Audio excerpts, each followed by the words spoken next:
Hello and welcome to Day One Patch Podcast, episode 577. I like that. 77, the year Star Wars came out.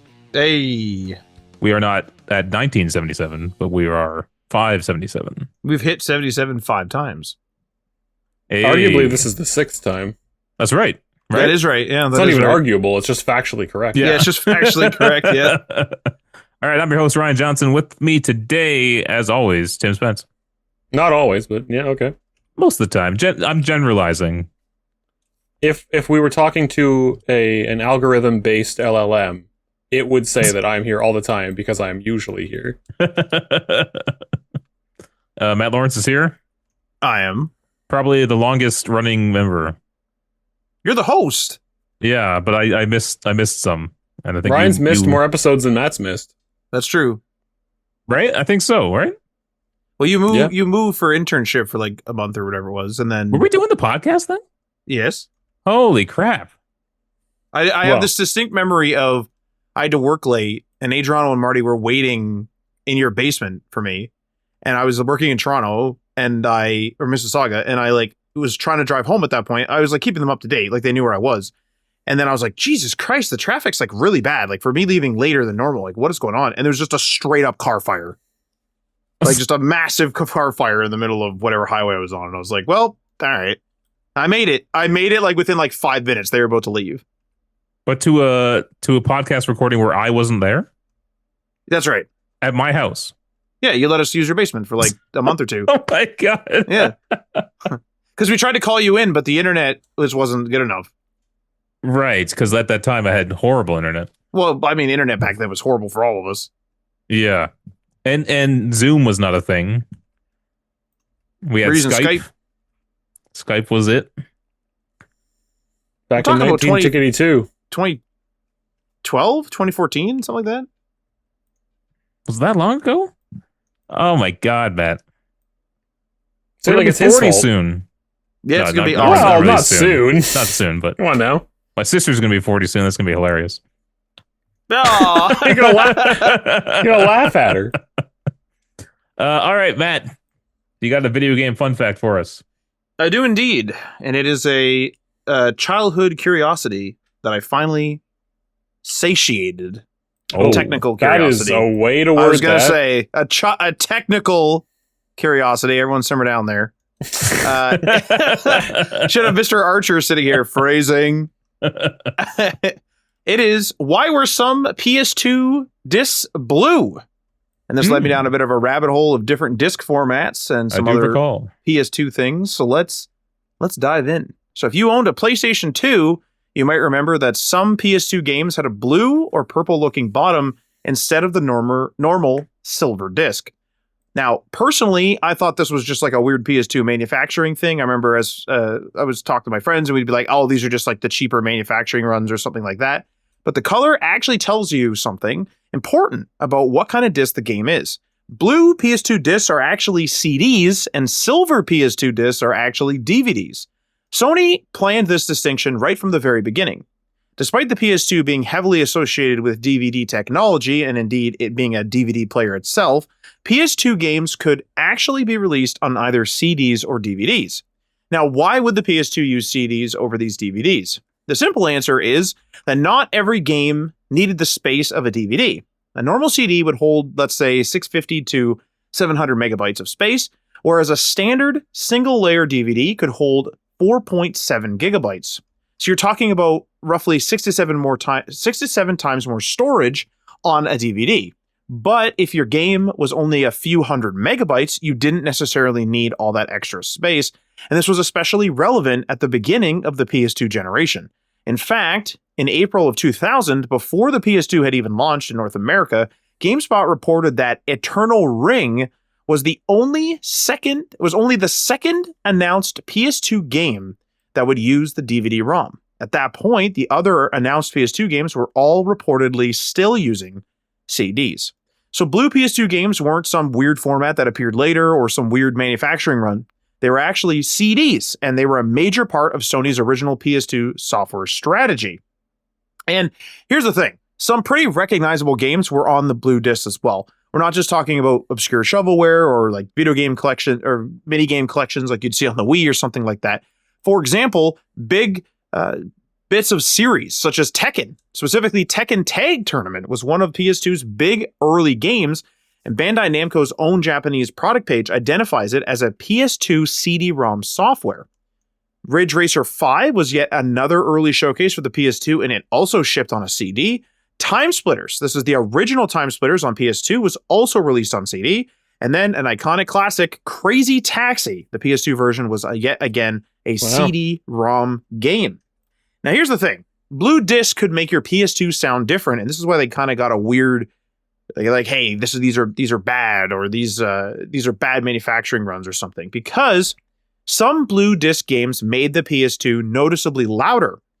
So you'd put the game in and suddenly hear the drive spinning away. But there was actually a technical reason for this. Sony's original PS2 specifications rated its drive at 24x for CDs and 4x for DVDs. Now, 24x versus 4x doesn't mean the CD is literally transferring data 6 times faster, but the important part is that the PS2 drive behaved differently depending on which type of media that it was reading. So that extra spinning and whirring you remember from certain games wasn't necessarily your PS2 dying. It may have simply just been trying to read from a CD versus a DVD. Now, the PS2 drive was actually pretty impressive for the time. When you think about it, this thing could run quite a bit of stuff. It could handle a CD-ROM game. It could run a DVD-ROM game. It could also run the black original PlayStation CDs for the PS1. It could also handle audio CDs. It was a DVD player, in other words, DVD movies. And eventually, PS2 games did come out on dual-layer DVDs when space became an actual problem, when you needed more space. DVD playback in particular was a huge selling point for the PS2 at the time. Remember that this thing launched in North America in 2000 for $299 US. And at the time, dedicated DVD players was still relatively expensive. This is a similar scenario to the PlayStation 3 in the future, different pricing, of course, but many people were actually buying PS3s because it was a cheaper alternative to buying a Blu-ray player. A PS3 sometimes came in on par with a Blu-ray player or cheaper than a Blu-ray player, depending on which model and where your different jurisdiction was. Thing here is, though, is eventually games got bigger. As the PS2 generation continued, that roughly 700 megabytes of CD limit became increasingly restrictive.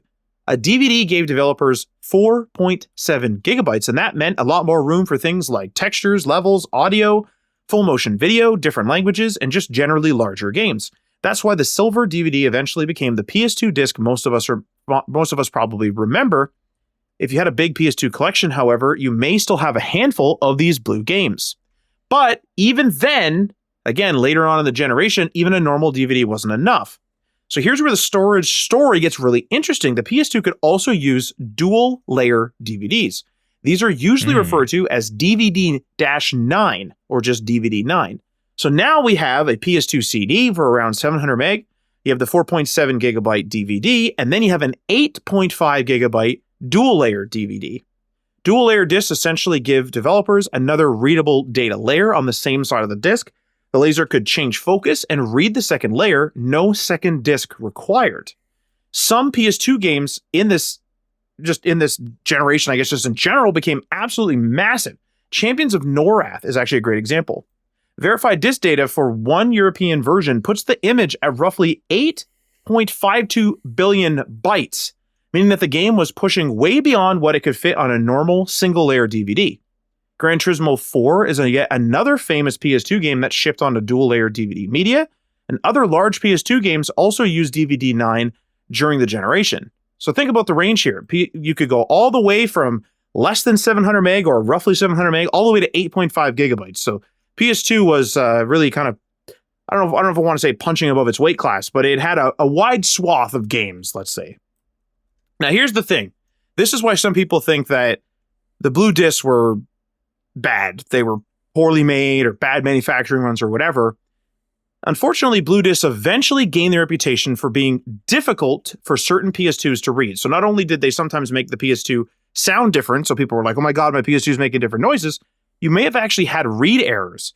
And you may have actually had a PS2, and this was rather common, where silver discs worked perfectly, DVDs, meaning movies, worked perfectly, but if you put in a blue game, you would get a disc read error. And this wasn't necessarily because of the blue disc itself. It wasn't because that disc was defective in some way. The PS2's optical drive had to deal with different types of media. And those drives, of course, slowly aged. Problems with the laser or drive alignment could make the console, through this aging, start to struggle. And one type of disc would work successfully while other ones would not. And unfortunately, blue games oftentimes would be the one that wouldn't play. And naturally, just like the Xbox 360 towel trick, which I don't recommend because it's a fire hazard,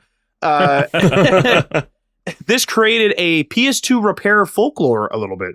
So if you were online during the PS2 era, of which many of us were not, but if you were, you might remember some of the absolutely bizarre fixes that were recommended for blue discs. Probably the most famous one, and I do actually remember this, is to put pieces of tape on the top of the disc. The idea was that adding a little weight would somehow help the disc spin or grip correctly. Now, you'll still find variations of this trick preserved online today, but there were also different guides, such as cleaning the laser, adjusting the drive, and plenty of other supposed fixes. I do want to say, if you do not know what you're doing, do not attempt these fixes, because it can completely destroy the laser, cause an electrical problem, etc., etc. But that's it. That is the history of blue discs and the various other disc technologies that the PS2 used to be able to read. I guess it still does. Yeah, very timely with the discless future we're heading towards. I didn't even think of that, but yes, that's very true. That's very, very true. It made me think of, too, like the PS1 discs were kind of black on the back, right? That's right. Interestingly, I've heard that they can get pretty scuffed up and still play just fine. I don't know what reasoning that is. And I don't know if that's the case for PS2 games, but I believe, if I remember correctly, we learned this in class like over 10 years ago, but if I remember correctly, it's because the black would literally absorb the light, and so it wouldn't get reflected and refracted around as much as it would on like a scratch or a gouge on such a reflective surface like a silver or a blue. Because that blue was I'd say it's a more muted color. It's not as bright as the silver, but it's certainly brighter than the black. I do think I remember seeing different colored PS2 discs. I absolutely do. You may have just inceptioned it into my brain, but I'm almost curious to look. Like, I have some PS2 games over there. Wonder if I should like look through them and see what I got. But yeah, that's interesting. I think I have a Tribes game on the PS2, and I think it's a blue disc. I'm pretty sure, but that game was fucking awesome. But all right, thank you, Matt. Well, thank you, Ryan. Alrighty, let's move on to our first story. GTA 6 trailer being paywalled behind Netflix is upsetting a lot of people, but it's a sign of the times. This is from GameSpot. Putting their little opinion in there, I guess, a little bit. I don't know where Rockstar and Netflix announced today that the extended look at GTA 6 will be available on the streaming platform on August 27th. People have been clamoring for a new look at the game, given that it's been more than a year since trailer 2. But few could have expected the next look at GTA 6 to come via Netflix. A lot of people are disappointed by this, saying Rockstar is effectively paywalling the next GTA 6 trailer by hosting it exclusively via Netflix for a time. To be sure, the Netflix exclusivity is only for 6 hours, as the footage will later be available on Rockstar's own YouTube page at 9 p.m. Eastern the same day.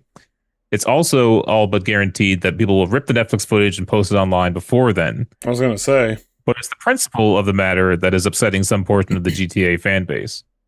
For critics, the near ubiquity of a Netflix subscription is irrelevant. They see it as an extra hoop to jump through to watch a video that could be hosted on YouTube for everyone to watch at the same time.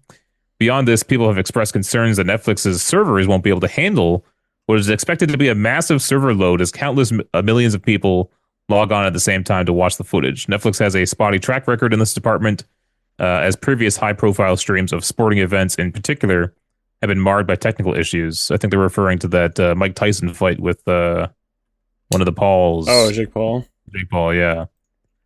So how do you guys feel about this? Is this sign of the times, like GameSpot says, or is this upsetting? Sign of the times for sure. I also think it's crazy that their trailer has a value, its own independent value, enough for what I assume is an exchange of money between Netflix and Rockstar. Oh yeah. It's just incredible. It's like a trailer is normally of value to Rockstar because they want to sell GTA, like the sales funnel, I guess. 2 steps there. please watch trailer and then buy game, right? Mhm. Or wishlist game and then eventually buy it. It's ridiculous that the trailer itself has standalone value. Yeah. And what People does this do for thirsty.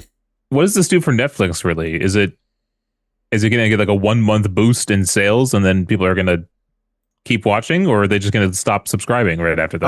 Unless it's launching on Netflix. The game? Yeah. No. No? No, I don't think so. I don't think so either, but I mean, what else would you get? Like somebody who really wants to watch TV or movies, are they going to be like, man, I watched this trailer, may as well stick around. And I'm sure they might get some of that, but are they going to get new subs out of this? I get why people are upset, but at the same time, there's been trailers that have premiered before movies exclusively for a time. It's like, oh, if you want to see the Avengers trailer, you got to go see, Spider-Man, and it'll play before the Spider-Man thing. Like that's happened before. That's technically a paywall, but no one really got angry. So I just find it interesting that here they get angry at this. I mean, I think there's a bigger jump between a digital, hey, I'm going to watch it at the theater. That's a very analog, physical. I have to go to a location. I have to buy a ticket. I have to get there and watch the movie. People don't get mad that movies release in theaters first because it's like a totally different way to watch a movie. Whereas this is like, I'm streaming it on YouTube or I'm streaming it on Netflix. It's like less than a hop away. Isn't that kind of semantics though at a certain point? I don't think so. No? In the same browser, I either type in netflix.com or I type in youtube.com. Yeah. But there are issues with the paywall though, not the location of the video. Well, they go hand in hand because Netflix naturally is a paywalled service. Yeah. But what I'm saying is that I don't think that people see the theater as a paywall. Like if you're a person that, especially when Netflix, for just as an example, first came out years ago, there were many people that were not buying DVDs anymore or selling them at yard sales and stuff and being like, I'm just going to wait for whatever movie it is to come out on Netflix. This was before a lot of those other streaming services like Disney Plus and things came out, right? Mm-hmm. No one got mad that a movie was in theaters first and then went to DVD or Blu-ray or what have you, and then eventually potentially came to Netflix. No one cared about that because they're different. In my opinion, it's because there's a clear separation there. Yeah. And that might be more what it is. It's like this just feels like a greasy business deal. It is. It totally is. Where it's like, what I know Netflix has like games, but they're not really known as a gaming platform. And so putting it there feels odd. I guess the difference is that people know that they're trying to be skeevy by doing it. Yeah. But I feel like even if it was like on an IGN thing and you needed to have IGN subscription service to watch it, I don't know if there'd be that same level. Oh, I think it'd be. I think it would. Of course, but it's like it makes sense that it's in that location. But it being on Netflix, it's like not every gamer has a Netflix account. Like, I know a lot of people do, but it's not like everyone's going to have a Netflix account. But I don't know. So you think that part of this issue is because it's specifically Netflix? Well, because I don't think it's any different than the movie thing. You're saying it is, but I don't see it that way. And so I think it's just that it's on Netflix is the weird issue. It's on a platform that really has no direct connection to gaming. Well, I'll give you an example of something that is not this, but similar in principle. For example, you are a fan of Tomb Raider, and one of those Tomb Raiders over the years came out timed exclusive on the Xbox. And you were complaining about that. You were like, they betrayed PlayStation and yada yada. Like you were talking to us about it. Hang on. My complaint has remained consistent on that. Okay. I've said it was only because it was in the middle of a trilogy. Okay. That they made it exclusive. That was the upsetting part to me. It wasn't like the brand new Tomb Raider game is exclusive to Xbox. It's like, oh, that's fine. But it was because the first game was on multi-platforms. Then the second game was exclusive to Xbox. That was upsetting. But this is GTA 6. Yeah. Like my point is that I think it's more upsetting because an Xbox versus a PlayStation is very, very similar. Mm-hmm. Because here's the thing is like there are people that want a game to come out on PC right away. But there's less outrage because there's a separation between the console and the PC market. Yeah. There's a clear separation. I think it's a similar separation just solely in principle to movie theater versus home release. Whereas Netflix versus YouTube.com are very, very similar. They're the same product, really. Yeah. I guess the one thing I can see myself getting upset at it is there's a lot in life right now where it's like privileged people get certain access to certain things. And I take a lot of, I mean, I'm not like standing outside with like picket signs and stuff like that, but it's like influencers online get early access to games or exclusive access to certain games at certain things or whatever. There's a bunch of like people who get invited to movie premieres and get to see the movie before everyone else just because of their social influence online. And that's always kind of upsetted me because it's like, why do these people get to enjoy this before I do? And I think it's the same thing with this, even though it's only 6 hours and then they'll post it on YouTube. It's just like, oh, so the people who either have a Netflix subscription or can afford one get to enjoy this early. And it's just like, why? You know? Well, let me ask you a question, though. Would you get mad, or did you get mad back in the earlier 2000s when people like from a website or that were from like a radio show even got invited to premieres of things in order to review it? Because there were radio show reviewers, there were local news, like maybe magazine writers, like people who would write a review for a website or even a print magazine back then. Those people were the influencers of the day, and they had the same. Yeah, they had absolutely the same thing. I think influencers are different than the typical press. The press is there to perform a job of informing me about the quality of something or giving me news and updates on it. An influencer, the reason why they're giving them early access is so that the influencer can sell me the product. So you don't think that the magazine review sold anybody? Like it was just for editorial and enjoyment? No, they obviously want the reviewer, the official reviewer, to like the thing, but there's no guarantee they would. You can invite them to an early screening of a movie or a game, and they can then go shit on it in their article. Sure. But influencers are more likely to boost the game because they want to be invited to more and get more access. You know what I mean? Why wouldn't a magazine person have the same? Yeah, they're both marketing. Because typically, if you're working for a magazine, you would have some journalistic ethics involved, and you wouldn't want your opinion to be swayed just by having early access to something. But the risk would be the same stakes. Yeah, it's the same stakes, right? No, not really. I can see that point when it comes to interviewing someone, and like certain sites have been blacklisted for like, you know, reviewing something poorly or something like that. But typically they want their opinion is to be objective and to review it how they want to review it. I don't think an influencer is living by that kind of journalistic ethics code. Well, I'll say this: there's a channel I watch a lot called Retro Game Core. The guy that runs it, his name is Russ, and he does probably the most in-depth, literally the most in-depth reviews of retro handhelds that I've seen. There may be others out there, but those are the most in-depth. And he will get invited to go see Anbernic and go see this company, that company, the other thing, you know, in China or any other place. He'll get invited, but he's had videos where he's straight up said this is an awful device. Yeah. But I will say he does have that journalistic integrity where I've seen a video of his saying this device is garbage. Firmware comes out, and then he has another video and it's just as long, and he's like, now this device is good for this.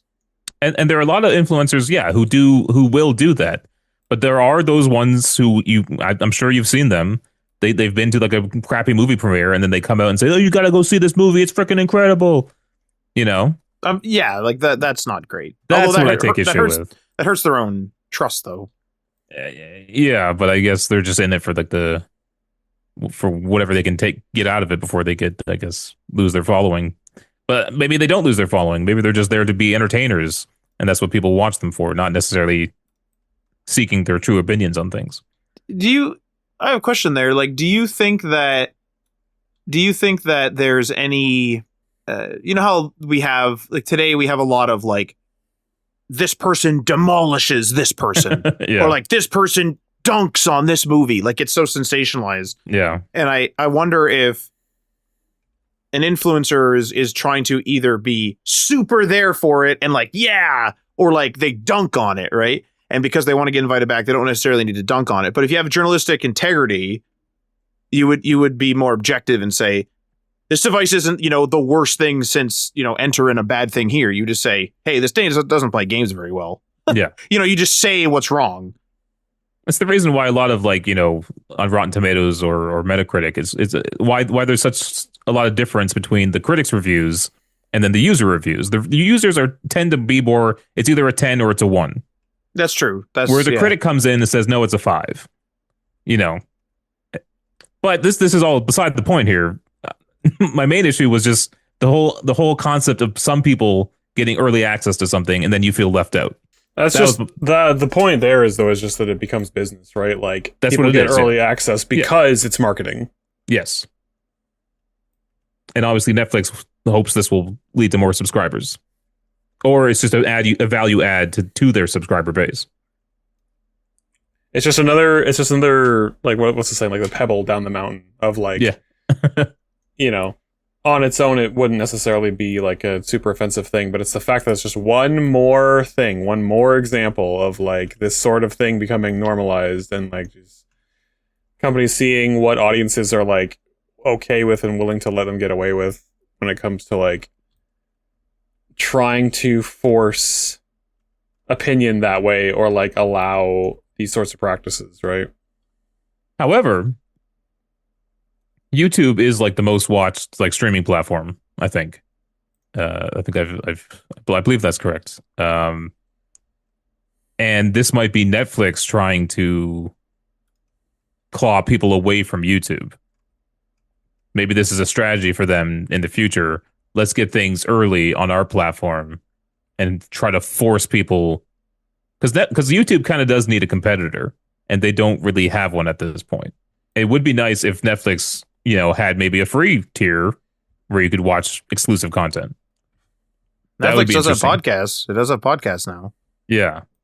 I wonder where, if this trailer is going to be there after the 6 hours. I know that it has 6 hours exclusivity.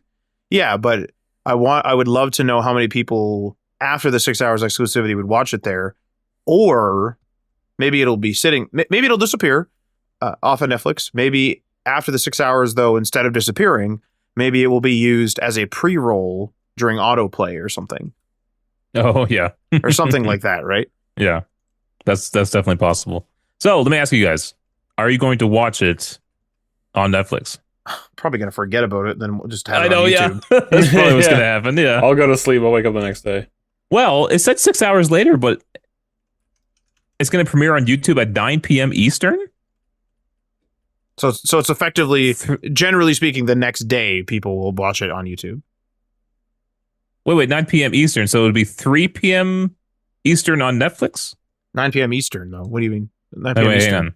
It's showing 6 hours before 9 p.m. Eastern. So 3 p.m. Eastern. Oh, sorry. I see what you're saying. I thought you said 9 p.m. for Netflix and then you add 6 hours. No, that'd be kind of crazy. So that's not, I mean, if people don't watch YouTube at work, then they'll just watch it at home.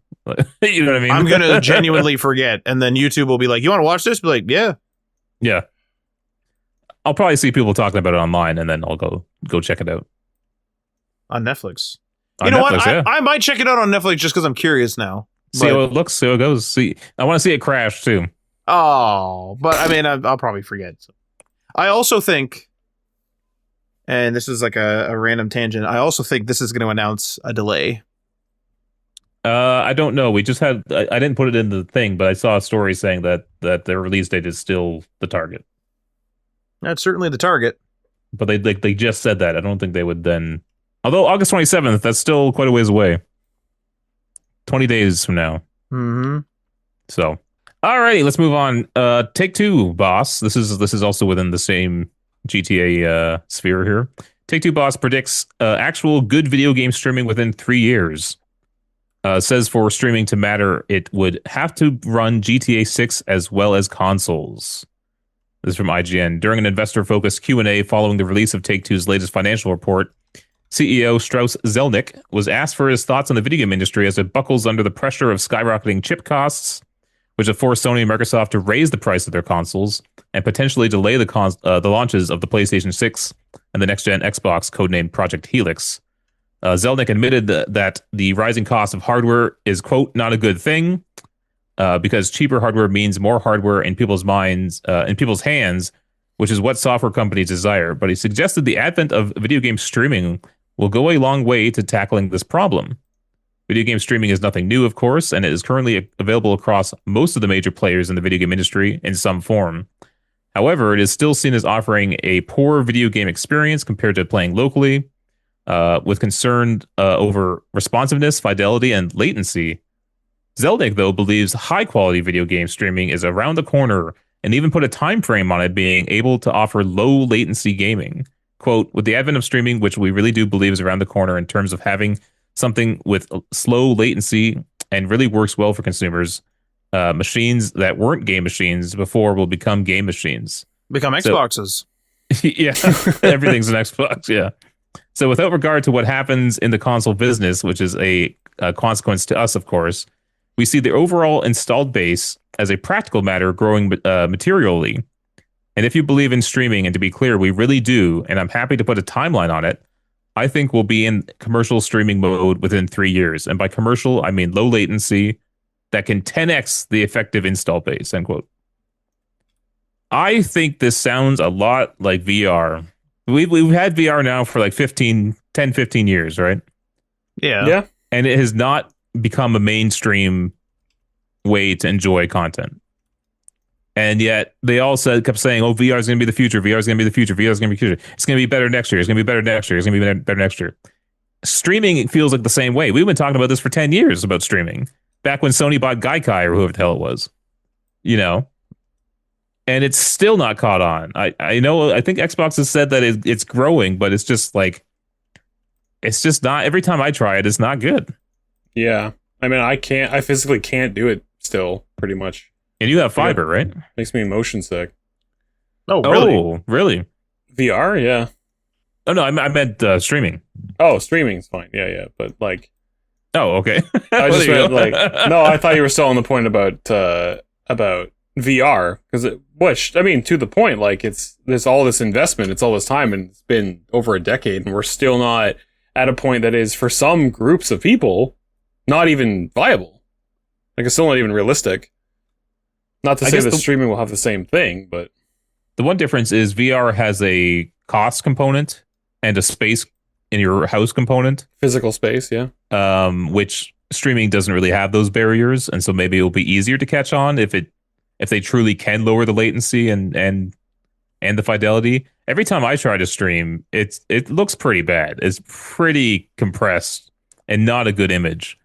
And then the latency is just not there. I particularly can't do it on Starlink with the 20 millisecond ping. So I actually, we were talking to Adriano's brother, and I kind of, he mentioned something about like the RAM apocalypse and how it's not going to be feasible for everyone to have RAM in their house. Yeah. And so the big manufacturers or the big purchasers, I guess, of RAM would be these data centers that are running game streaming. Mm-hmm. And it's going to be much more accessible for somebody to just buy a subscription and then play on a game streaming service. In fact, my girlfriend, she loves Spyro, and that new Spyro is coming out at some point, whenever that is. And she was saying that she doesn't know how she's going to play it. And I was like, well, you have a phone, quite literally just get a subscription for the month or two you're going to play it and just game stream it. And I wonder how many people would do that as consoles become less accessible. You can't have that hardware because of all the chips and the RAM apocalypse and everything else. And so you're going to effectively rent your RAM. You're going to effectively going to rent your chips. Adriano's brother did what? What streaming platform was he on? I think he's on Xbox game streaming. Okay. And he said that one was really good. It is good. It is really good. I agree with him. But the NVIDIA one is not great?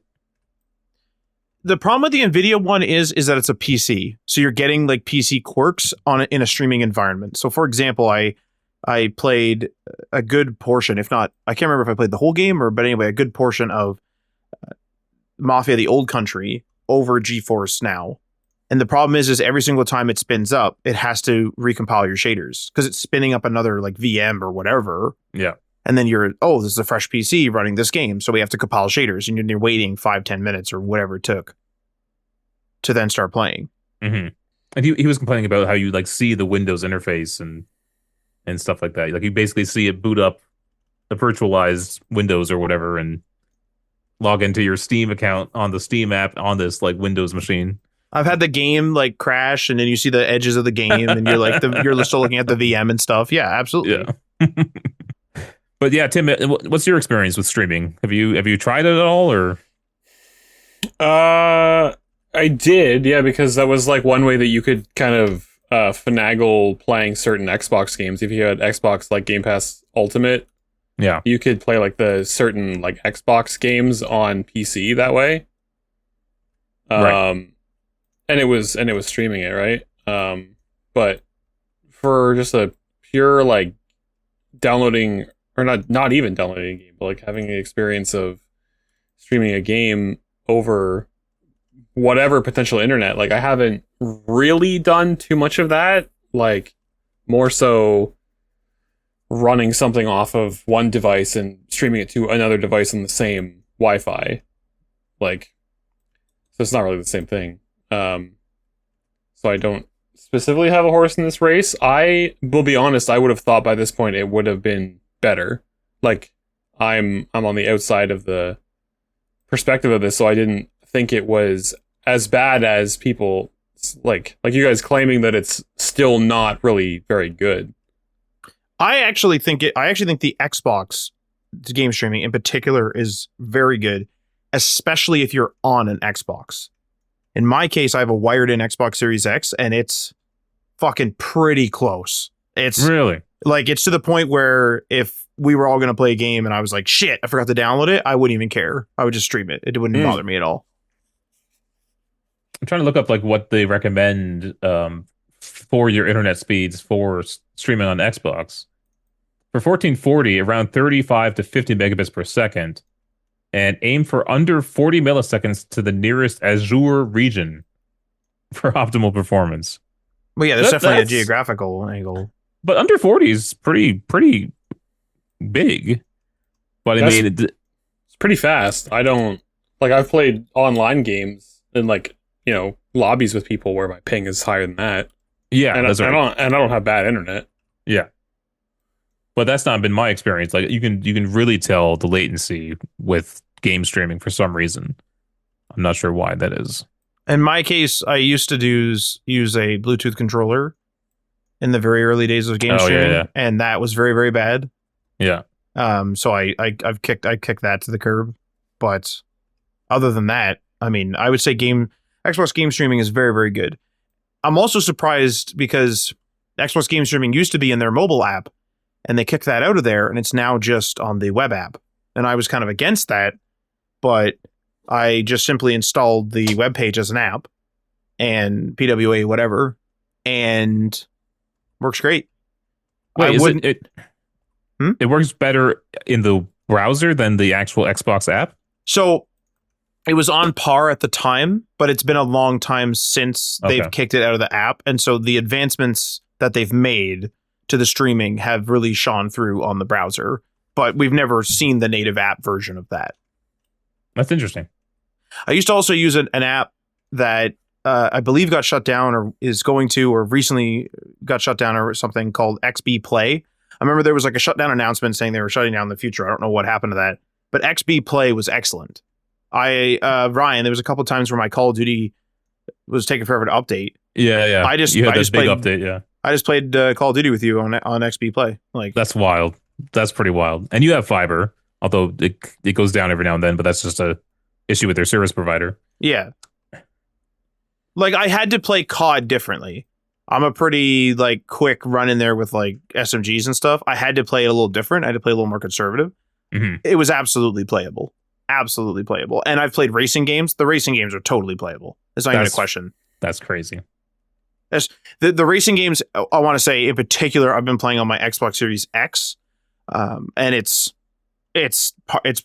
just almost perfect. It's really, really good.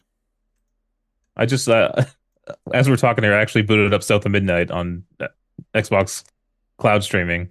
On what though? On a PC? On the browser. Okay. What type of controller? Xbox controller. Wired How's in. it wired in? Okay. But yeah, you maybe it's just like it's one of those things where I wouldn't notice the lag if I was a kid. Because I didn't even know what latency was when I was a kid. Yeah, like, it's if a game had like even if a game was running at 20 FPS, I didn't even know. I mean, it's a common thing now, though. Like, kids know about latency. We just didn't know about it because it wasn't really relevant to us. That's true too. Yeah, I'd say it took maybe 2-3 turns, and one of the Forzas, not the latest Forza Horizon, but I think the one previous to it, and I was able to play Forza Horizon, whatever that was, 5 or something. My one problem with this is it's running decently right now, but it's still not as good as running this on an Xbox or playing a game on PS5. And I think that's the problem. I don't want to sacrifice what little resolution and latency I have on a console. And so it's not there yet still, I think. Well, see, so for me personally, I think that there needs to be a reason for us to go to game streaming. Like right now, even with the higher prices, Xboxes are still relatively accessible, same with PlayStations, because you have a used market. Because the consoles have been out for a while. Well, I mean, yeah, because they out of stock stuff. But but like the thing is that things are still relatively affordable because we do have a secondhand market. So you can still get into it. So people are going to be like, well, it's very accessible for me to get an Xbox or a PlayStation 5. And so I'll just buy that and play there. But if you are literally incapable, financially speaking, of purchasing an Xbox or a PlayStation, you can't afford a PC, I'd game stream. I don't think it'd bother me that much. What's weird about this, though, is like the latency I get, but I have like 200 megabits per second download speed right now. Now I'm on a video call, but still, that should be able to handle this. And it's still choppy. It's like, why is it choppy? Why is the stream coming to my PC choppy? I will say that I haven't experienced it much when streaming on the Xbox, but I remember the early days. I tried to. This is a long, long time ago, and it was still very, very a beta. I tried to stream Fable 2 to the PC because it's a console game only for 360, and I tried to stream Fable 2 to this computer here actually, and or it might have been my old computer. Doesn't matter. It was very choppy. It was like it wasn't even. I almost was blaming not even the stream. I was like blaming like the Xbox on the other end. It was almost like the Xbox on the other end wasn't running it well. Oh, it was like to that extent.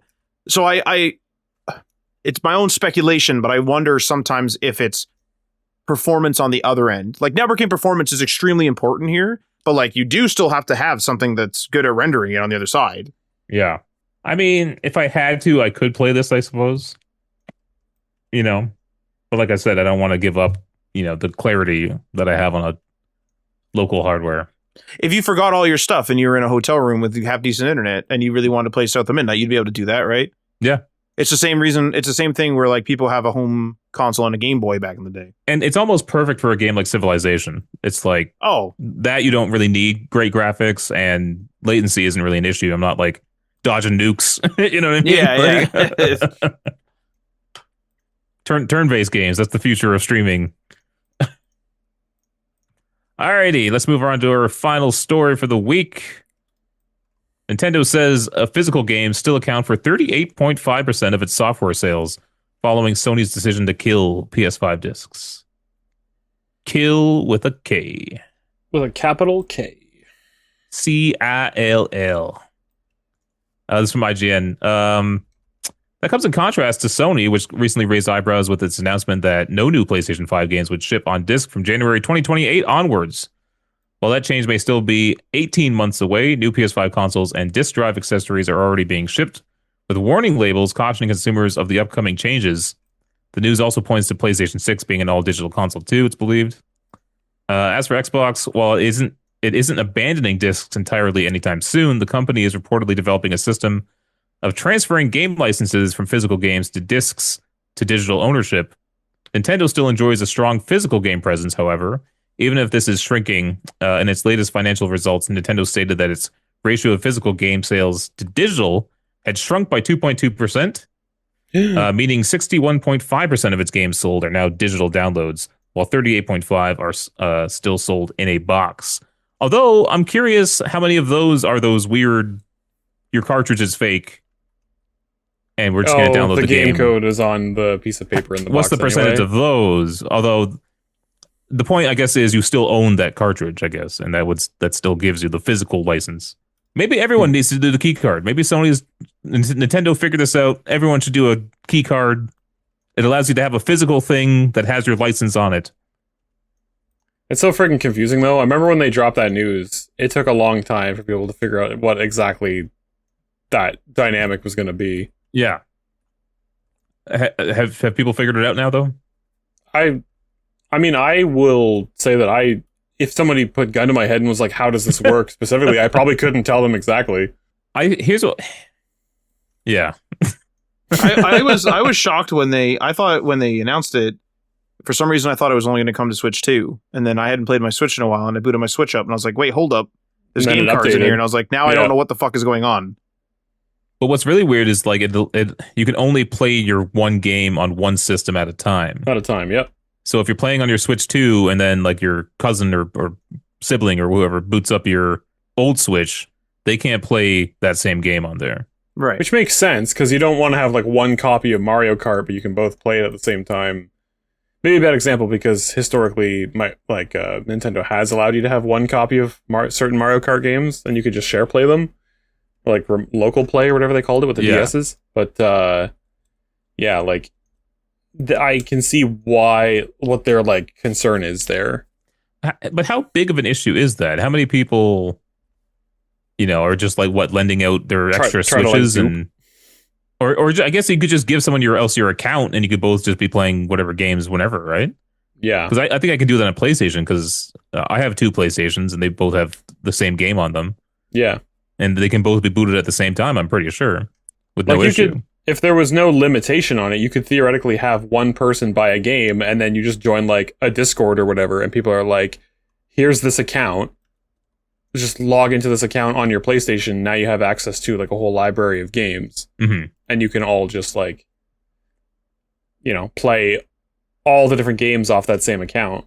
Yeah. So then it becomes this. There's probably like a literal physical limitation when it comes to like playing an account for an online game. It's like having that account signed in at multiple locations at the same time. I wouldn't be surprised if the PlayStation would eventually stop you, Ryan.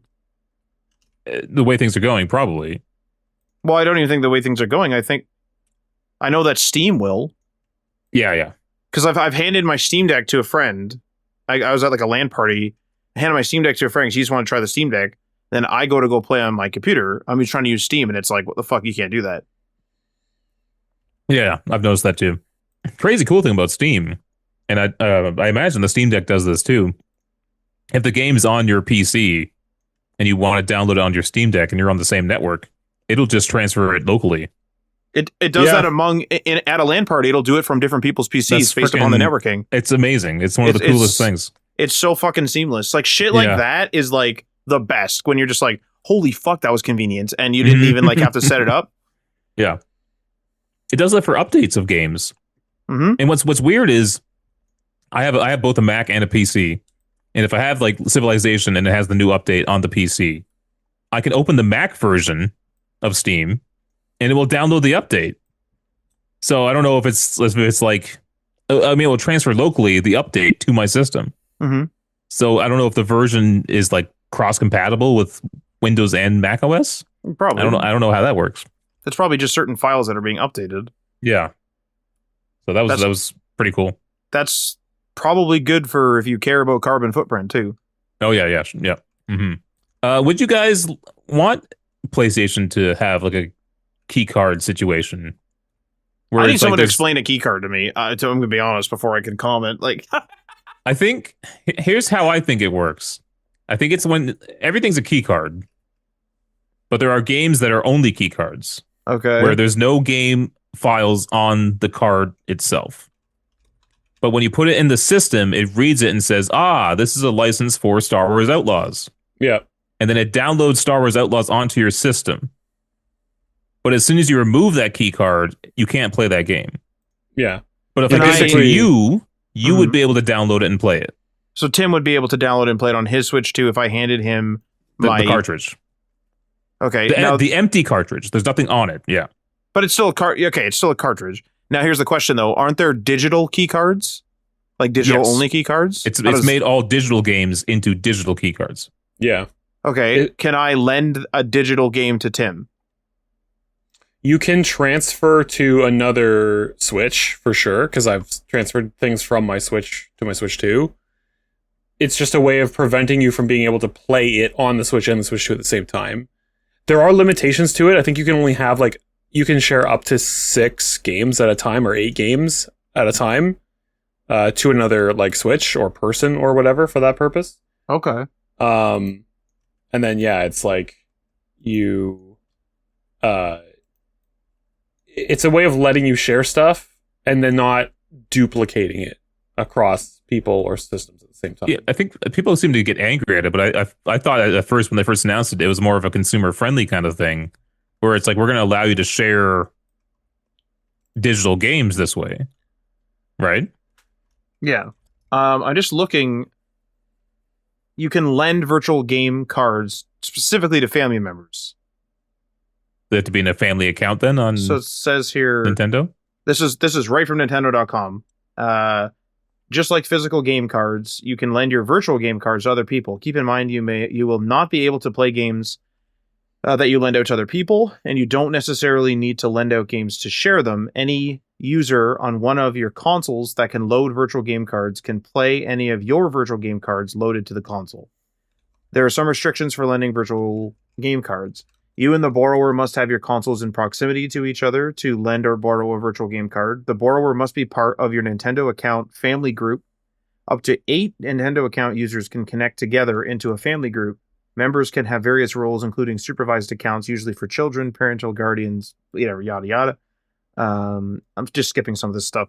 You can lend up to 3 virtual game cards at a time. The borrower can only borrow 1 game at a time. They cannot borrow games from multiple people at once, so it's just one borrow. And you can lend only 1 virtual game card at a time to a particular console, even if multiple family members have users on that console.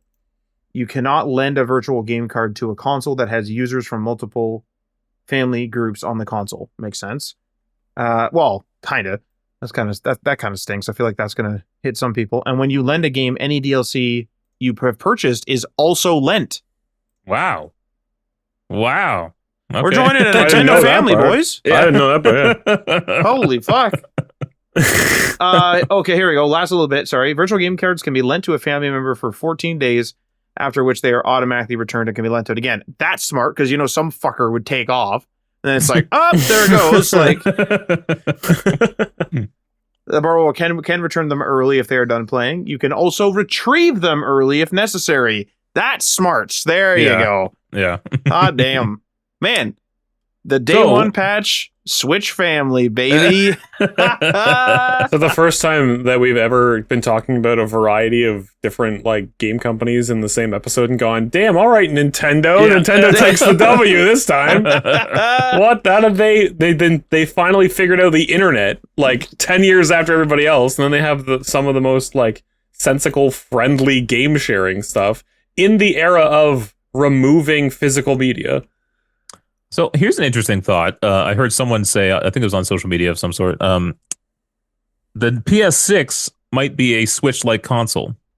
Yeah. And therefore, you wouldn't have discs anyway. And so them getting rid of discs now is kind of preparing people for the discless future of a handheld system. You're not going to have a big old UMD you slot in the back of your... Yeah, give me them PlayStation cartridges again. Hell yeah. A fucking UMD sounds awesome. A modern UMD. However, they're also not going to do key cards like Nintendo. It's just going to be digital. Just like the ROG Ally is digital, it's going to be that kind of situation.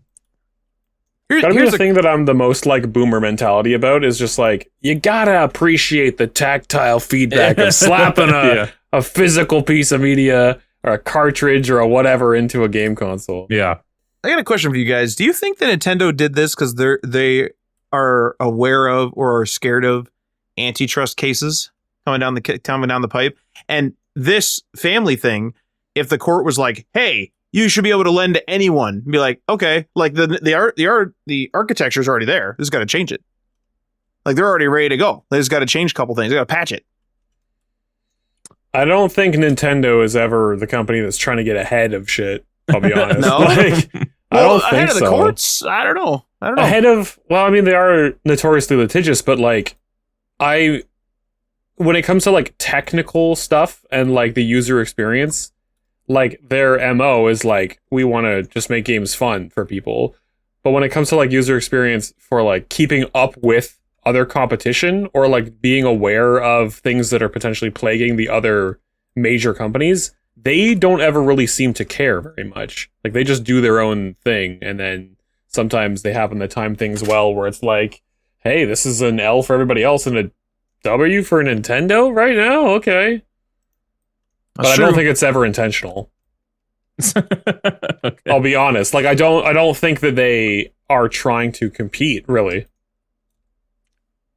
You know what? I think that is fair. Like they could be, but they really could not be. Like I totally buy into that because they haven't in the past. Like, yeah, this is a situation where it's like it's the case this time, which lends even further, example that it's probably a coincidence.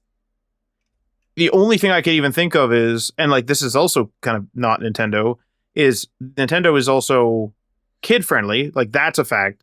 But usually it would be like if there's like a brother and a sister or whomever, like two siblings, they would both have to buy the game to play it unless it's like a split screen game or whatever. Certain games have certain game share things.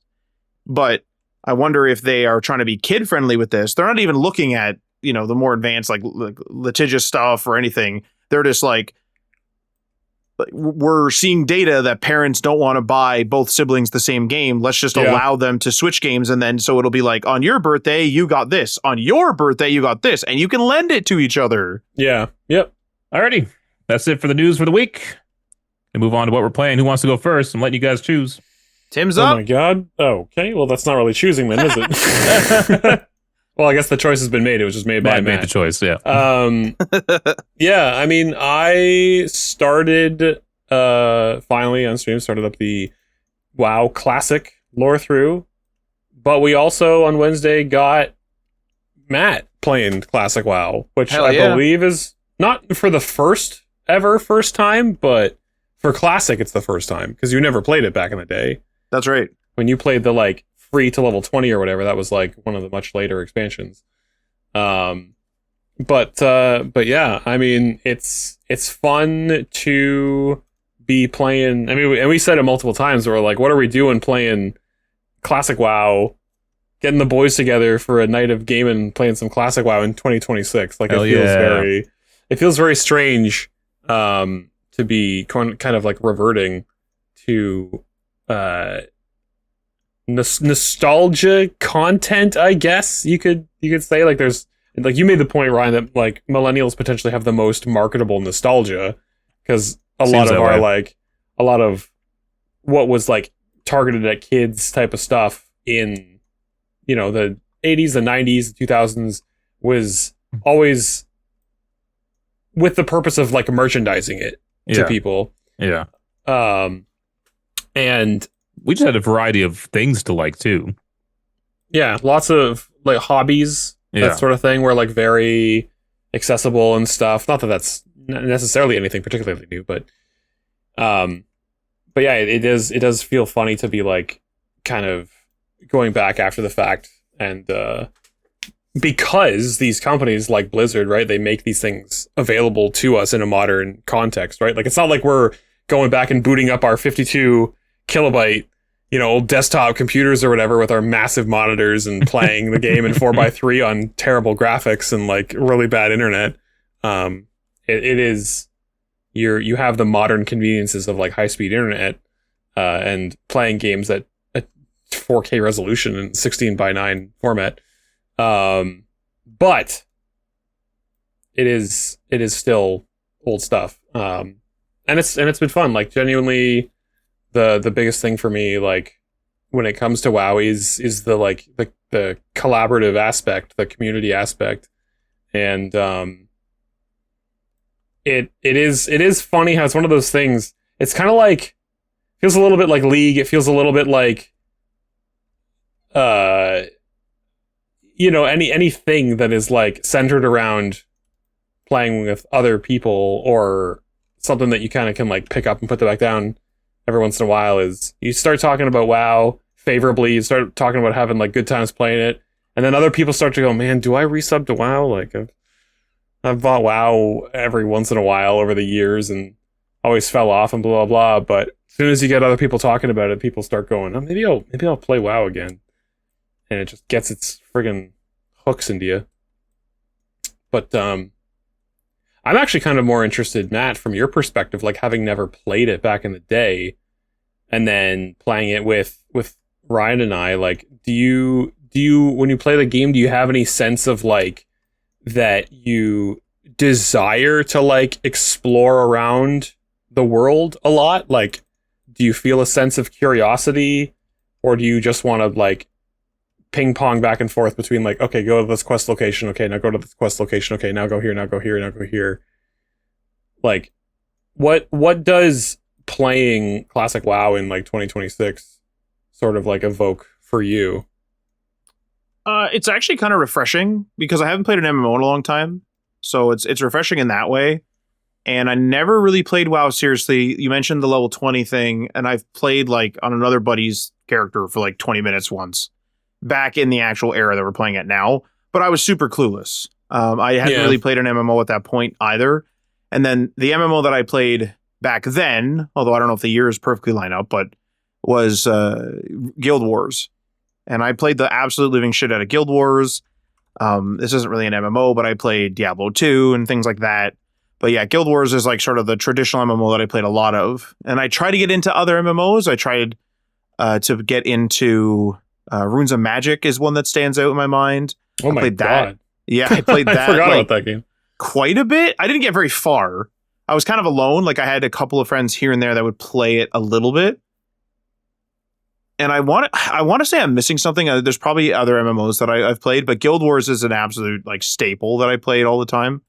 And I had tons of like, high level characters and did all the like farming runs and stuff. So then going to this feels like really refreshing because it's like going back to that era or around that era.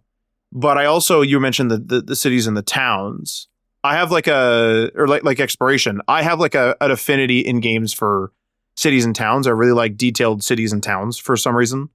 And so I am excited to like go and eventually see the cities and see the towns and see the different architectures I imagine that we'll see through the various regions and things. Right. And like to know where things are generally in things, because I have actually played a little bit of Elder Scrolls Online. That's obviously a more modern game, but Elder Scrolls obviously has like a very diverse, like this is a desert and it's a desert town, and this is like a big like imperial town. You can tell the Imperials built it because they have all their architecture, and this is like the Imperial City is like the precursors, like the Aliens built this mostly, and like there's all kinds of different architecture in Elder Scrolls, and I've always really enjoyed that. Mm-hmm. And so I get the impression that I'm going to enjoy this kind of going forward. There's also something like very refreshing of just sort of doing missions that are, I don't want to say they're older, but they are older. Like it's just sort of like, hey, go and get me like 30 sashes. And it's like, yeah, okay.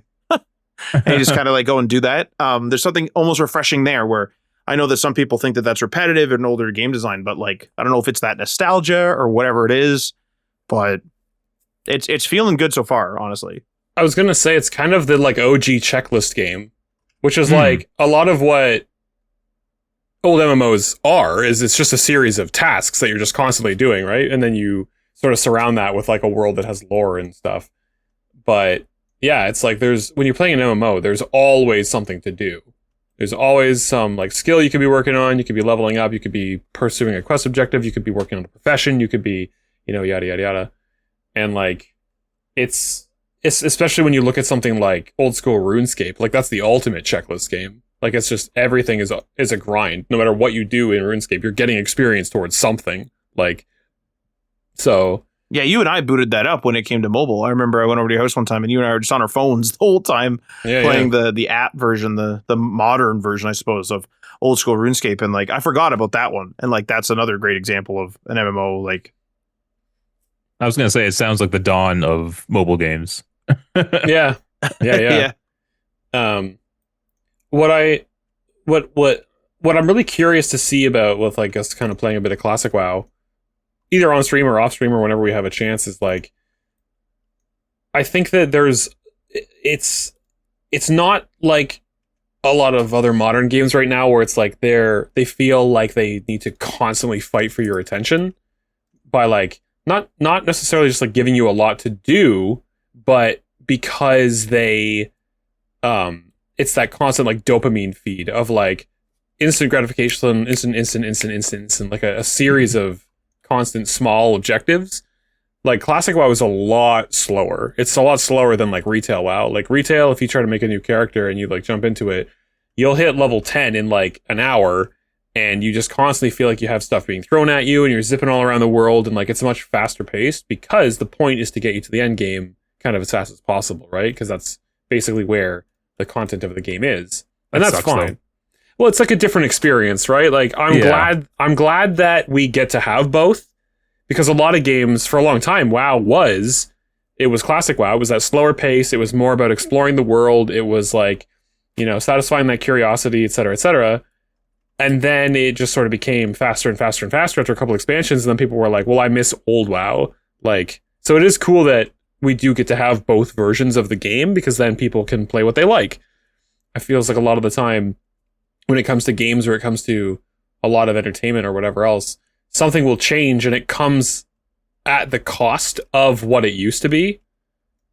Whereas in this situation, we get to have both, right? So everybody kind of wins in that regard. It feels good slowing down though, and just doing simple, basic little things. It's nice, and it's just kind of it's fun to hang out too. Like MMOs are kind of boring on your own, but yeah, when you're doing it with friends, it's just enjoyable. Mm-hmm.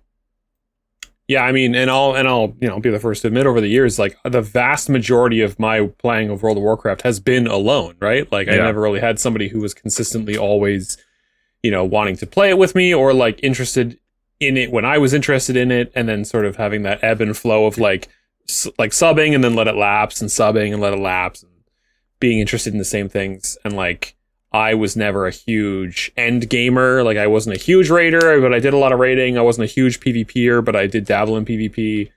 But for me, the most enjoyable part was always in the slowing down, the looking around the world, the not rushing and worrying about the min-maxing and like getting all the best in slot gear. It's like, oh, like look at this little spot over here. There's like a frozen lake, and then there's a bunch of docks at the one end of the lake. And then you've got these like boats up on it. It's like, okay, so even with just the environment here, it's like, does this place sometimes thaw? Like the fact that there are docks here would imply that sometimes this water is liquid. And so like, when does it thaw? Do I ever get to see the world like that? And just those little things that serve to function as like environmental storytelling, I always get really excited about, because I'm like, I look at stuff like that and I go, this was an intentional design by the developers. And so then you sort of try to like, you can kind of get into their head and be like, what was their intention with this, right? And not everybody's going to care about stuff like that, and that's fair. But I guess I just appreciate that sort of thing, because I also view it from like a creative perspective. And one thing that I do wonder about for both of you guys is like, if we're playing it, how much of what was considered to be at the time like a really not like super significant, but like a detail, an intentional design, a gameplay design detail that they did that other MMOs weren't doing at the time, that people looked at and went, oh dang, that's really cool that this is that way in World of Warcraft. If that sort of thing is like kind of timeless and noticeable, or if it's something that you'll just kind of be like, not really think about. Because I've watched a lot of content of like people who like make videos about World of Warcraft and like Classic specifically, and they'll talk about these things. And to be fair, like a lot of the time it's stuff that I never noticed either until I saw someone else talk about it. But then it becomes one of those things where you're like, okay, damn cool, and now I have like a deeper appreciation for it. For me, it's actually the world scale. And then you mentioned the lack of loading screens. And the reason why that is because Guild Wars is instanced. Guild Wars is completely instanced. And it's kind of Elder Scrolls like in a way where one of the major cities is Lion's Arch, or LA as they call it, and like I would literally, like, once you get to LA and it's on your map, now I can just zoom in to LA, click the map icon, and fast travel there. And I can fast travel back to the starting zone and stuff. And so I lost the scale of Guild Wars because I never really traveled it. Now I gained it back a little bit by running people, because one of the, like, sort of, I guess, unsanctioned professions is like you could play as a character that had all these like running and like speed abilities. You could be like, hey, I'm running to LA from like certain key points where people would like be looking to hitch a ride. And then normally the game is like you have to kind of like travel through the mountains. You have to like fight your way over and do all this. But there's people that are just trying to get their character to LA so that they have access to one of the major cities. And you could just add 3 people to your party, and then you could be like, you could run and it would like bring them into your instance. So if I like went from this zone to this zone, they would load into the next zone. This zone to this zone, they would load, and then they pay me at each stop or whatever you were charging. And so I got a little bit of the scale back there, but I had like the scale of like these little regions and these little running areas, but I completely lost the scale of the actual game. And it's honestly the same with, this isn't an MMO, but it's honestly the same with Morrowind versus Oblivion. Whereas like Oblivion, I kind of just fast traveled around. There's a little bit of traveling in the beginning, but you can go to all the major cities right away, and so you skip massive swaths of traveling. And then something like Morrowind, which I'm almost certain has a smaller map, feels like a fucking massive map, because you're like, holy fuck, I forgot something at the south of the map, and I'm at the north. And you're like walking all the way back, right? So I'd say like that is definitely something. Because even, I remember you were saying, like we were going from the first, I'm going to call it a monastery, the first like monastery to like the village with the inn and things. And like, it wasn't like a super long trek, but it was a trek. And I was like, oh fuck, I had to walk here, which sounds ridiculous. But then it's like, oh, and then we walked further and we went to the ranches, and I'm like, okay. And then around that point, I had zoomed out the map and I was like, oh fuck, like we're going to be fucking walking. Like there's quite a bit of like, I don't know if there's fast travel in this game or whatever, but like you're like, we're going for a rip. Like we're going to be ripping around. And like, that's just not the case for a lot of the experience for something like Guild Wars. And if you play RuneScape, when you and I played it, Tim, we had the free account. So the world is very small in comparison to the base game. And so our experience is like much more contained. Yeah, it's funny because, and this is why I really like it, is because it's a situation where like you don't necessarily know, like both of you, the 20 years of history of World of Warcraft. Like you weren't there for like the memes, you weren't there for like the culture, you weren't there for the community, like the way that the different things and stuff that people latched onto, and like what became infamous and what became like the game became notorious for and stuff. Well, you told us about the sex hotel. Exactly, yeah. Like there, you could say like, Moonguard erotic roleplay at the Goldshire Inn. Like people know what that is. But it's like, yeah, it was something that was like, that's been famous for like decades, and like people don't necessarily know it, right? So it's always fun to like be aware of a whole culture and world and blah, blah, blah, whatever it is, even if it's just one video game, and be able to like see other people's brand new exposure to it, right? That's always a fun like experience. I got something horrible to tell you, Tim. Uh-oh. So my first MMO I ever played was Star Wars: The Old Republic. All right. The big criticism at the time was that, it's just World of Warcraft, but in the Star Wars universe. Right. Like, it wasn't bringing anything new to the MMO game. Okay. Right. But when I'm playing World of Warcraft, I'm like, this feels a lot like Star Wars: The Old Republic. Right.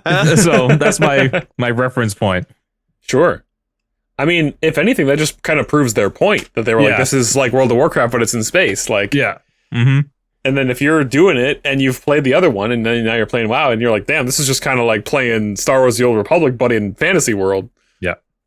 And man, I remember emailing SWTOR and I was like, hey, you guys should make a Mac version of this. And they're like, we're always looking for new platforms to explore. And then like 10 years later, they came up with a Mac version. They remembered your message. Yeah. They were like, this one's dedicated to Ryan Johnson. We see you. We remember you. But anyway, like that's largely going to be my like I think focus for the next little while too. Like you say, right? It's if nothing else, it's an excuse to hang out. But it'll be maybe we can have a recurring segment on the podcast each week where we talk about like little details or whatever if something has popped up in WoW that you guys have like noticed, or game design things where we're like, yeah, WoW did this and games aren't really doing that anymore. Blah blah blah. Or what creature ate Matt this week? Oh, yeah. We'll keep a death counter of all the times Matt died. Well, actually, one thing that's pretty funny is I haven't died yet, and second of all, first of all, I haven't died. But we already had like some MMO like experiences. Like that dude just came up to me and just was like, trade. It was like, okay, and he's like, here's a bunch of loot, and I was like, oh shit. I was so glad that not only that happened, but that it happened to you, because it was like for the stream as well. Like I got to see that perspective of you're just like vibing out, just being a guy, a brand new player, which he didn't know because you were just standing there in Goldshire, just runs up and gives you a bunch of like green gear that's like really useful for your class. And some of it was even enchanted too, which means that like not only do they have these random green items, but they went out of their way to enchant them and then give them to some random person.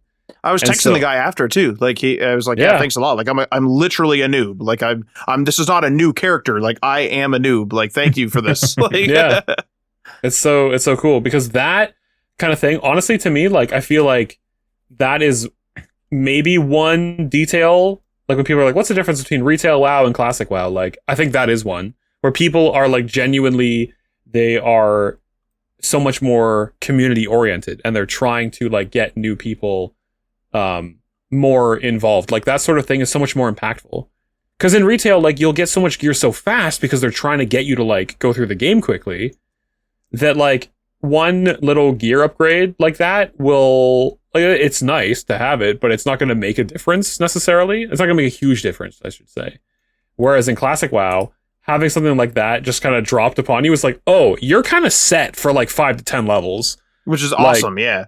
And it's great for you because it makes your starting experience so much lower friction. And that's not to say that like friction is bad. Friction is definitely like a driving force in playing video games, but it makes you kind of more likely to be able to see more of the game and like stick with it rather than going like, oh, this is kind of slow pace, it's kind of boring, maybe I'll like give up on it, right? And I think that one thing that we haven't necessarily been doing too much is like paying attention to quest dialogue, really. And that's true. That's very and you don't really have to. But there are thousands. Even in classic WoW, there are thousands and thousands and thousands of quests. Like it's a lot of reading to potentially do. That's the other problem. It's not spoken. Yeah. Yeah. There's no voice acting really for stuff like that. But there are a couple of quests that are good, good quest lines and storylines, and like that is kind of what I'm trying to like highlight as I'm doing my kind of classic playthrough for stream. Is like these are stories that have been around for a long time, so it's not like they're unknown or anything, but there is a dynamic there of like kind of introducing the player to certain things, certain storylines, not necessarily finishing them off in the low levels. And so then the player goes, oh, that's where that ends? Okay.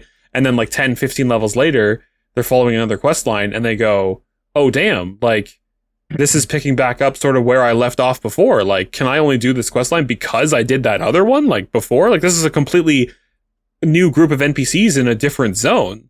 Mm-hmm. Like, but I'm able to follow this story thread. So like, there is stuff there for you to enjoy and get more out of the experience if you pay attention for it, which again is like one of those things back in 2004 that these games weren't really doing. Is that true? So like if you were following a quest and then there was like a 10 level gap, if I follow that quest, I can pick it up, but if I had not followed that quest, I can't pick it up, or can I pick it up mid story thing? Like, is it based on the level or like my character level, or will it actually be like, oh, you haven't done, the intro to this? It sort of depends. For the most part, yeah, you will only be able to do like a later part of a quest line if you did the earlier parts. Like there are literal quest chains. Okay. But then there are other things where it's like you can pick this thing up like here, or it might just be a quest that like tells you to go to this other location and talk to this other person to kind of start the chain. It functions as like a breadcrumb quest. Those first ones you can skip sometimes. Like you can just, it's like, oh yeah, I happened to go to the place where this other quest starts. Yeah, there was a person back where I was that would have told me to come here and talk to this person, but I can also just go there and talk to that person. So it does have a little bit of like that organic experience that way too. Well, Matt, what have you been playing? So other than World of Warcraft, I've also been absolutely ripping the fucking PSP still.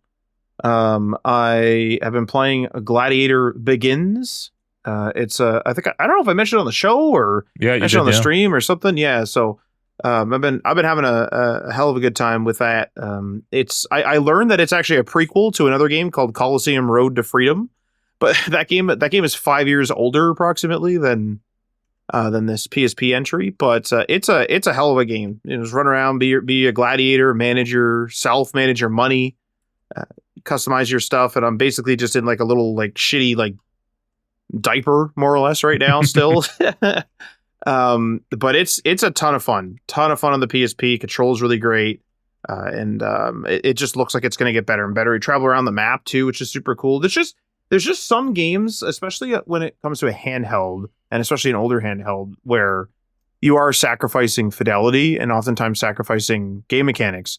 There's certain games that just hit. Some of those games are games that somehow got the game mechanics to not be sacrificed, and you're getting like the full experience or very close to the full experience. Like Ratchet and Clank is a great example where it's very similar. Ratchet and Clank Size Matters is very similar to Ratchet and Clank, literally like the original.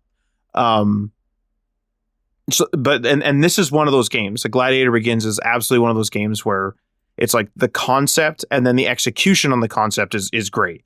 They haven't done, there's no like revolutionary fighting style and like this and that, but they have certain things that's really cool. Like if I see that some guy has a sword on his right arm, I could target specifically his right arm to like get him to drop that sword. Then I pick his fucking sword up and I start bashing the shit out of him with a sword. Same with his shield. I could get rid of his shield or get rid of his helmet. If I notice his legs are unprotected because he couldn't afford to protect his legs, I can go for his legs. And I can keep going for his legs and like to make sure that he starts limping and he's injured and things. Great game, like really, really fun. I was going to play Spider-Man 2 and I still have not. I don't know. That game has helping those college kids just kind of like put a bad taste in my mouth in that game. Just a bit too much of the friendly neighborhood Spider-Man. Unfortunately, I am going to get back to it though. I'm likely very early in the story. I still remember it and everything, so it's not like I'm too far gone quite yet. But I don't know if I've actually done anything else. We did WoW.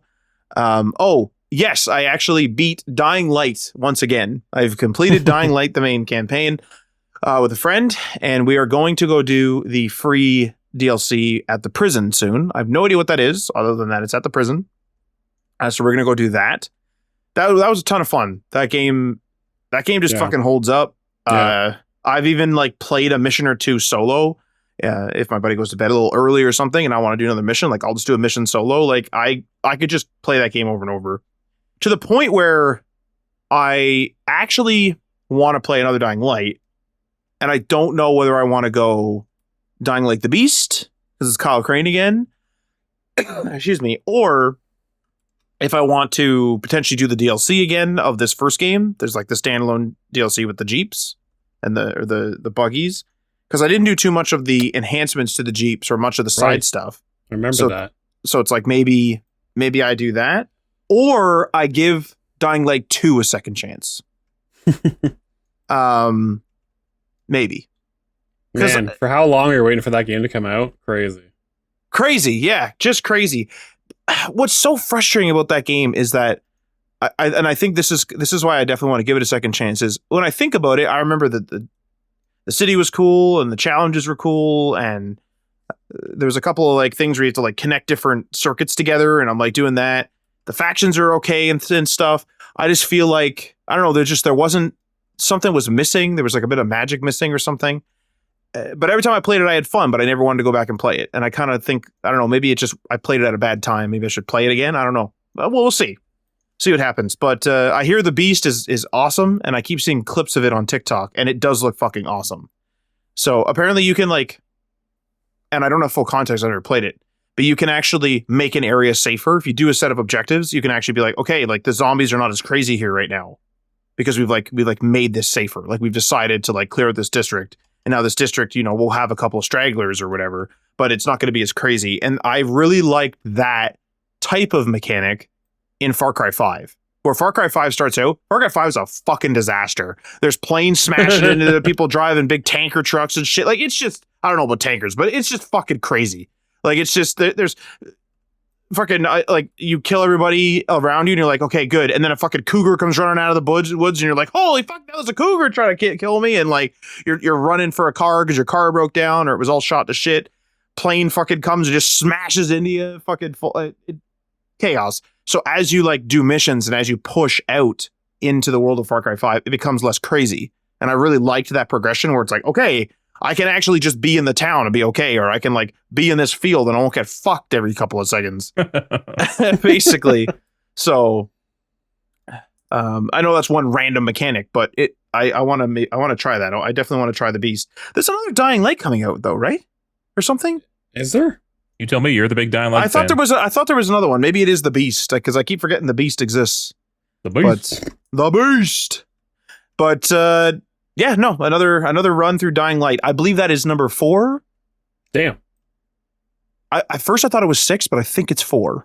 Could be more, but random. Because it's me. I went through it myself. I went through it with you, Tim.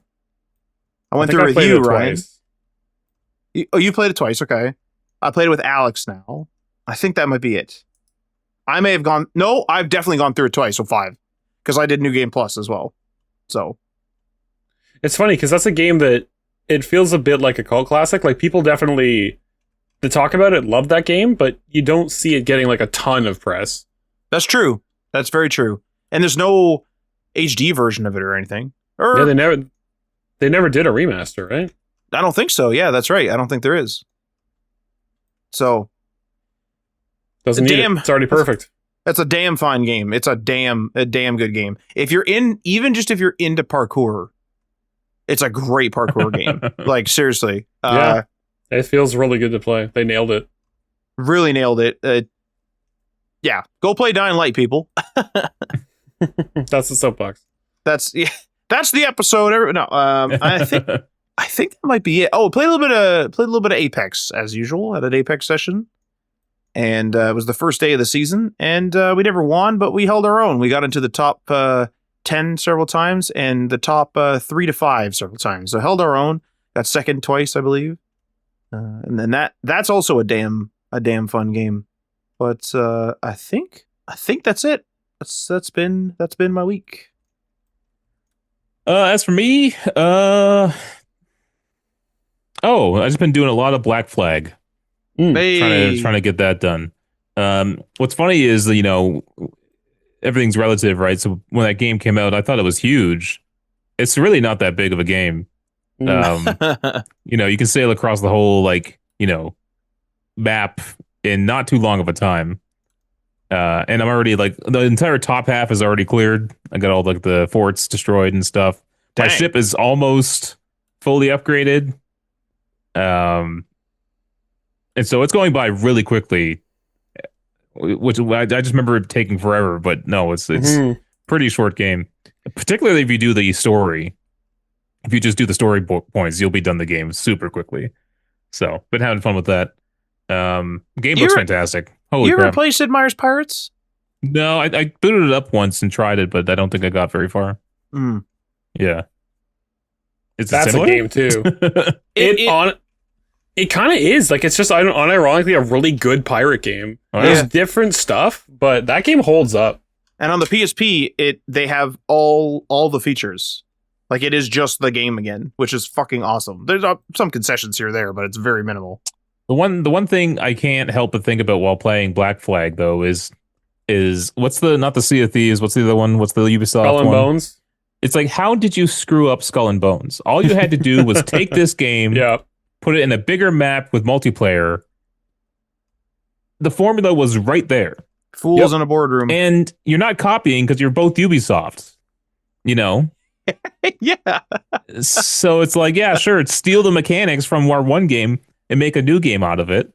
They could even branded it Assassin's Creed Black Flag Online or something like that. Yeah, I was gonna say they could have just been like spiritual successor. Yeah. Yeah. So, and if it was a good game like that, I would totally have bought a bunch of different pirate outfits and a bunch of different ship like skins. You know what I mean? Like, man, it was right there for the taking. And it's like, how did you screw that up? How did that get all messed up? It's close crazy. To the sun. Put too many A's into the development. It's the first quadruple A game just crashed and burned. The world said we don't want quadruple A. Yeah. I've never been so disappointed in a beta as I was in Skull and Bones. Yeah, I think the problem with the quadruple A thing is I think he's looking at it as a monetary thing, and it kind of is, but I more associate it with quality. Like a triple A game is like a big, highly polished, great experience.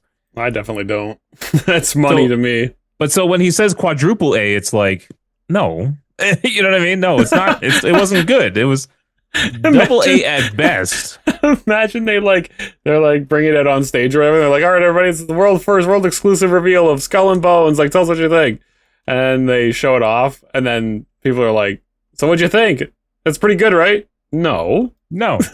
Obviously not. Just, right in the fucking neck. Just a little... so it's a quick little shiv. They did one of those videos where they show it off and they got all the developers talking about how great the game is and stuff. No, stop saying that. That's wrong. Yeah, that's not. No, you're lying to us. All right, that's all I've been doing. I'd love to hear your take on like you actually going through Sid Meier's Pirates. I've probably legitimately beat Sid Meier's Pirates 30 times. It'll never happen though because it's a pretty old game, and I don't think that Ryan would necessarily like. Yeah, the only reason I'm playing Black Flag is because they remastered it. So that's fair. Unless they remaster, fair. Although we're playing WoW Classic. Yeah. Yeah, there's some pretty bad graphics in WoW. It's got to be said. The PC version of Sid Meier's Pirates is pretty good. Looks pretty good. When you crank everything, it's actually like there's too much grass. There is, and it's actually kind of a detriment. I can't see things on the ground. Yeah, for certain quests, where you have to like collect things. There's no like sparkles around it, being like, "This is your quest objective." Like, yeah, it can be a detriment. We haven't gotten there yet, but you'll see it and you'll be fucking mad about it. I bet. All right, that's it for this week's show. Tim, where do they see you streaming your streams? In my bathroom, but also on twitch.tv/the sidetrack, where, like I said, we're doing some classic WoW, playing some co-games with friends, usually at least a couple of days a week. It's a good time. And then, of course, Wednesday nights, Day One Patch Media Twitch channel as well. Twitch.tv/Day One Patch Media. Join us. All right. Thanks for listening, folks. We'll see you next time. Hey, yo. Peace.